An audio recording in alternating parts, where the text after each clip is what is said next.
Hello, everyone, and welcome to another episode of Beyond the Superficial. We are chiropractors and functional medicine practitioners at Synapse Center for Health and Healing, located in Eagan, Minnesota. Information shared in this podcast is not intended to diagnose or treat any medical conditions. Please consult with a primary care provider before engaging in any new activity or protocol. With that in mind, let's dive into this episode.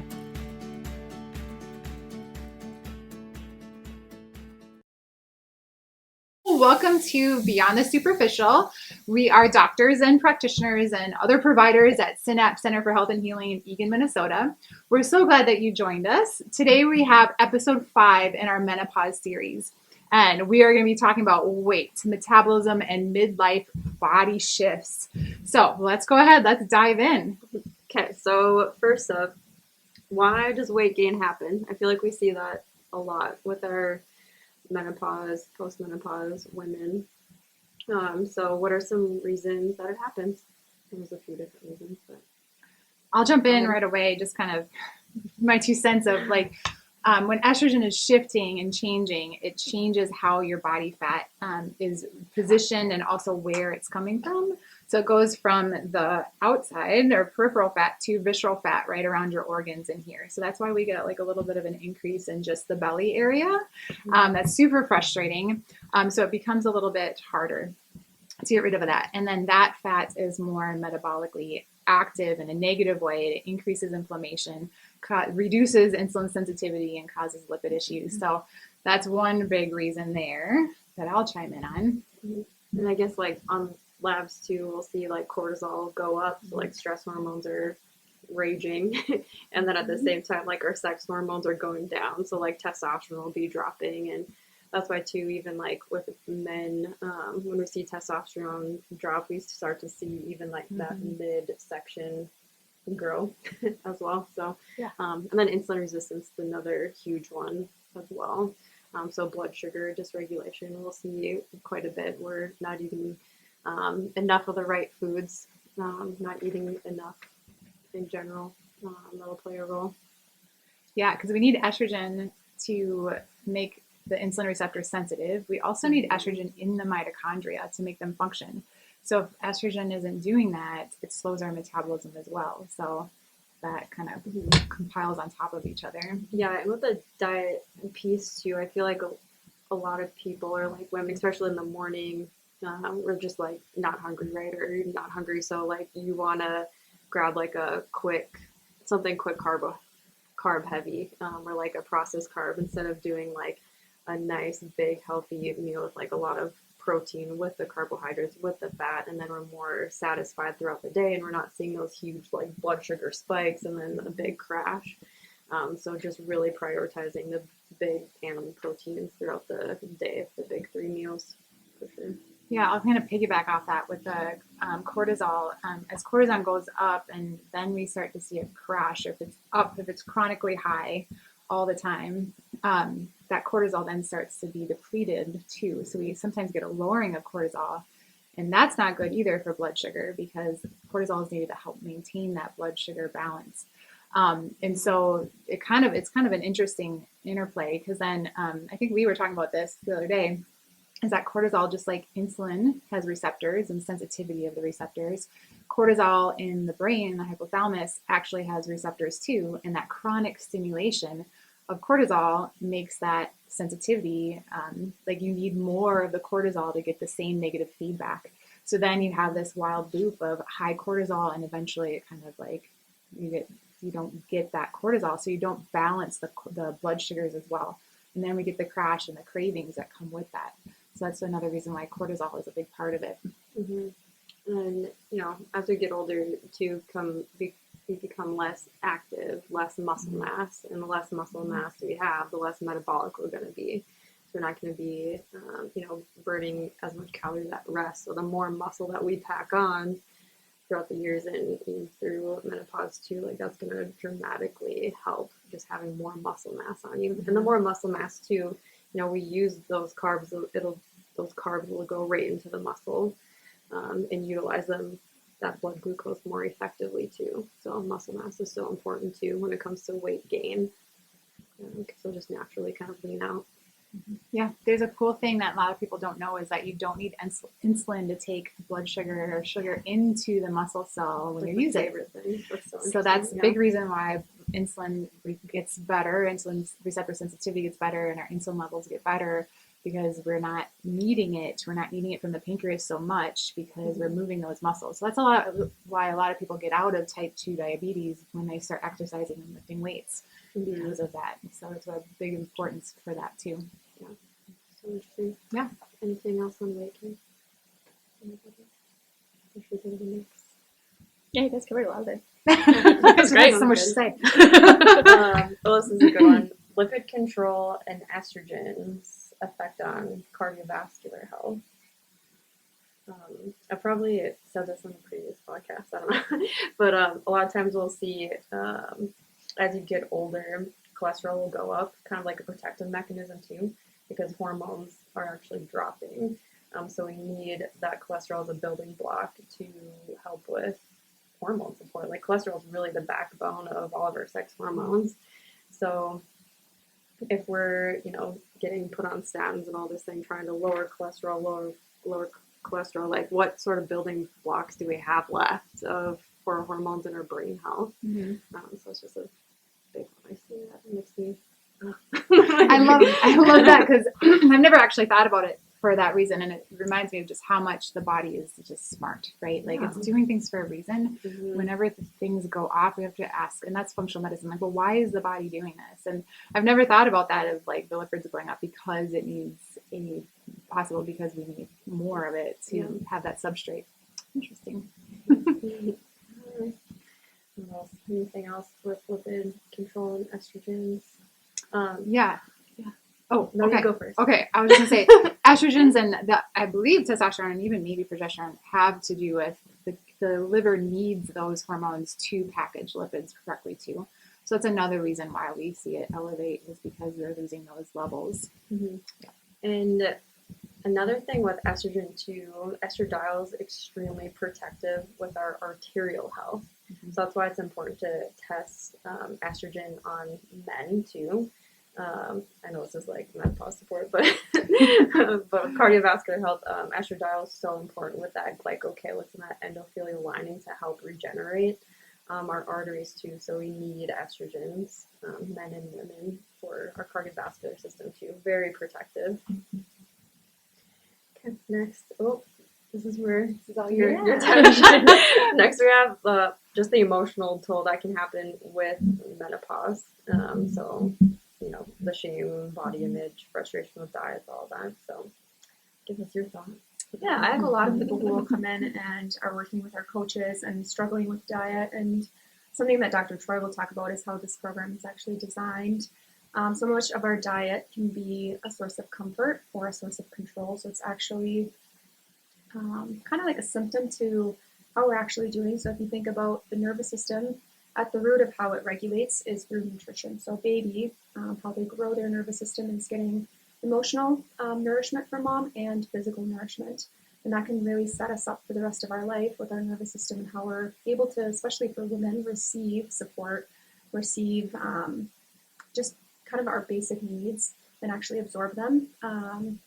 So when a lot of women will come in and talk about how I hit menopause and I've always worked out well, I've always been eating clean, I've cleaned up my diet even more, and I'm still struggling with, I've lost muscle mass in my butt and it went right into my gut, right? And just it really impacts their body image, and it can bring up shame of I'm still doing everything and it's still not enough.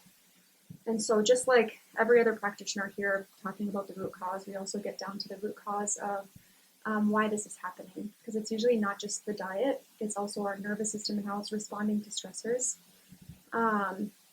And so one thing I try to mention for women is how much trauma actually happens around a dinner table or in the kitchen that might not have been addressed, and how if we're eating even healthy meals, but we're eating it in a way that's stressing us all out, if we're in chronic fight or flight, if we're in survival, even consuming those nutrients, our body's not able to receive it. And so we kind of go to a deeper level of really understanding where did your nervous system get dysregulated?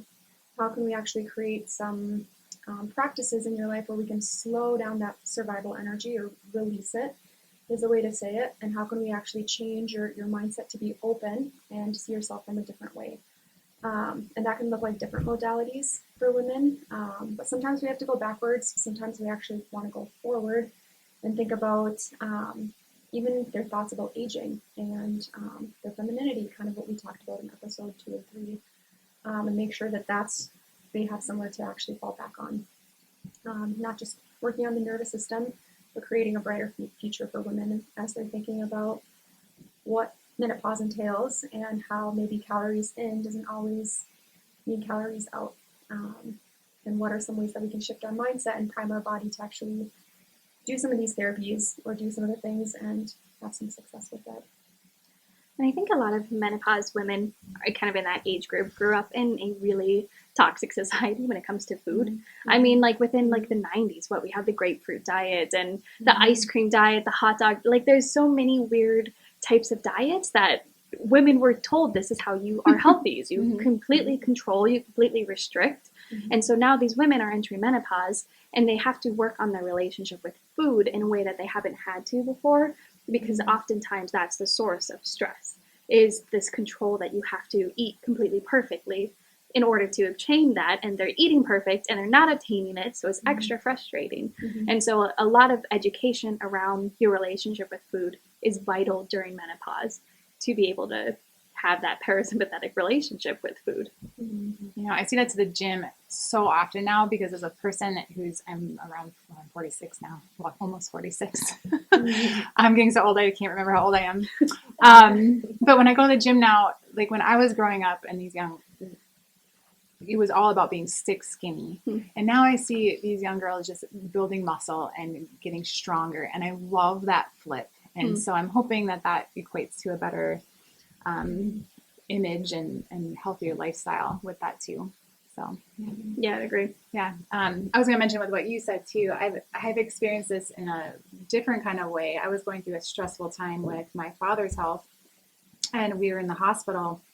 And when I left, he was having a good day, and I left, and we went to the park, and I can literally feel like I all of a sudden got so thirsty, and I just drank so much water. And that's what I can picture. I almost pictured like my cells were relaxing and taking on that nutrients then because it could. There was like a breath there. And so I think that's like a big, like maybe an example of what you're talking about, is that when you are just so tense and so tight, like because of those stressors, like your cells are just shriveled up and can't open up and take on the nutrients. And so I don't know, I think there's definitely truth there and that kind of thing. But yeah. It makes me think of even how trauma is essentially the body constricting. It's less about what happened to you. It's more about how your nervous system got stuck in a response where it wanted to do something, but it didn't feel safe. And so our body will shut down. If you think about shame, it's kind of like curling into a ball. And so many women, especially after menopause and for various reasons that we've talked about, will get a lot more shame and not recognize that it's actually in their thoughts or sometimes in just how their body carries themselves. And so even with control, right, when it's often we're seeking control when we felt out of control. And so again, going kind of backwards to recognizing when did those moments happen? How can we actually help your nervous system release, let go, and get a sense of agency through surrender instead of tight gripping and white knuckling through things, because we as women do that a lot, right? And so with menopause, creating that as an invitation to actually let go and learn a different way of living.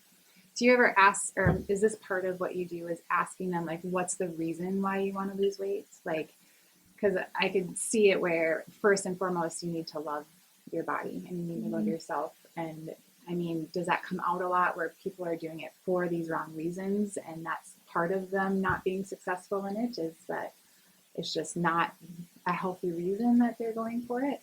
Yeah, usually the question I'll ask is, what's the fear behind it? If you don't lose this weight, what message does this send about you? And we kind of peel back some of the layers and realize typically at the root of it is shame and lack of compassion. And the only way that we can actually change, I know this has been true in my life, if someone shames me into change, sure, I can change, but we've talked about in the past how when you do something out of self-hate, it just fuels more hate. And unless we learn to do things out of pure love and compassion, do we actually create something that can multiply? It's very much a spiritual principle too, but our nervous system responds the same way. And sometimes the hardest person for us to forgive or to have compassion on is ourselves, right? Especially for women, we can be so kind and compassionate towards everyone else. So a question I'll often ask is, if you had a friend in your shoes, what would you say to her? Right, and it's interesting. They'll share this, really compassionate thing of this is what I would say, and I would support her, and I would say she's beautiful. And then when I ask them to kind of say it back to themselves, there's this disconnect or this realization of, oh, this is actually kind of a struggle. Do you find women or talk to women about their obsession with the scale? Like, I've heard it said before, like, okay, you want to hit a number. Like, what if you got on the scale and it was that number? Like, what does that mean? Even if like nothing changed, like what, do you ever see that connection and like have to work women through like, let's get away from the scale number? Yeah, I like to, like I said, kind of get to the root pretty early on and talk about, typically we want a number or a metric or some kind of standard to let us know I'm worthy, without realizing that typically it's from the past, whatever happened, where there's an area or a part of us that feels like it's not. And if I have this number, if I achieve this thing, if I get this thing done, then I'll finally be able to relax into who I am, without realizing again that our nervous system has kind of an experiential database that it's constantly eating from. As early as 8 weeks in the womb, it starts kind of collecting that data. And so sometimes we're looking for external validation, but internally we don't feel good. We can't give that to ourselves. And so it's easier for us to manage our external, right? Instead of going in and recognizing some of my anxiety, some of my stressors, some of my shame is actually here. But this is scary, right? Often with shame, I'll see women blame. And it looks like either self-blame, oh, I'm so fat, I'm so ugly, I'm so tired, I can't do this, I'm so weak. Or it's blame on others, right? My husband's not supportive enough, my life was too hard. Sometimes it's a mix of both, but that is usually a sign for me of, yes, let's listen to that story, but blame is kind of a cover for the shame underneath that we just can't touch. So if we really touched it, sometimes there's this fear of, what if I open this kind of can of worms and I'm stuck in it forever, right? And so we kind of, intolerable amounts, start to talk about worth and talk less about the behavior and less about the symptom, because disordered eating is just a symptom, and get back to getting a deeper sense of value and worth and restoring some of the things that maybe have been missing, and we might not feel lovable, we might feel defective, we might feel like we're not enough, and kind of supplementing that with nervous system work.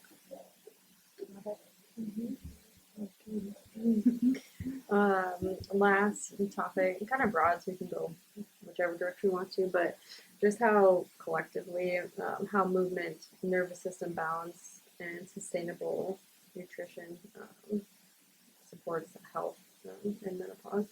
This kind of reminded me too, like in menopause or post-menopause, we're kind of in that age group too, where we might feel like alone, like the kids that left, all that. And when it comes to like movement and just nervous system balance, I think of exercise again, but like group classes, just like finding a community and like group activities, physical activities, because physical activity alone increases endorphins and our neurotransmitters, just makes us feel so much better. But then when you're doing it with people, that makes a huge difference, because we get that sense of community plus the endorphins and everything going on, and the health benefits of exercise. So I'm a huge fan of just like group activity, like group classes. Yeah, I know I work harder in a group. Because one, it's that competition that kicks in. Oh, yeah. Not that maybe that's not healthy, but also the energy that you're just sharing with one another, right? Like you want to give up, your person standing next to you isn't. Like you can feed off of that energy, and it's definitely usually a better workout when you're having other people around to cheer you on too. Yeah, and I feel like that even like stimulates a part of your brain too, where you want to fuel your body properly too, and like you're more cognizant. Okay, I do need to, eat some healthy carbohydrates and get enough protein in to fuel my muscles too. So it just kind of feeds off each other, and the diet and the exercise, they go together. Well, with the diet and exercise too, I mean, a lot of women will deprive themselves, and that's just recipe for failure. Because if you're not getting those vitamins and cofactors needed to make your mitochondria make energy, it's just not going to work. And so that's why, you can eat your proteins and you can eat a crazy amount of vegetables, and not gain weight because you're giving the mitochondria, giving the body what it needs. Also, those vitamins and nutrients, phytoestrogens that are in those fruits and veggies, they're also helping you balance your hormones. They're helping keeping your gut healthy, that gut microbiome, and then it helps with mental health. Like, it's just the whole big picture there. So it shouldn't be afraid to eat. It's just picking out what fuels your body right and focusing on that instead of being afraid of anything.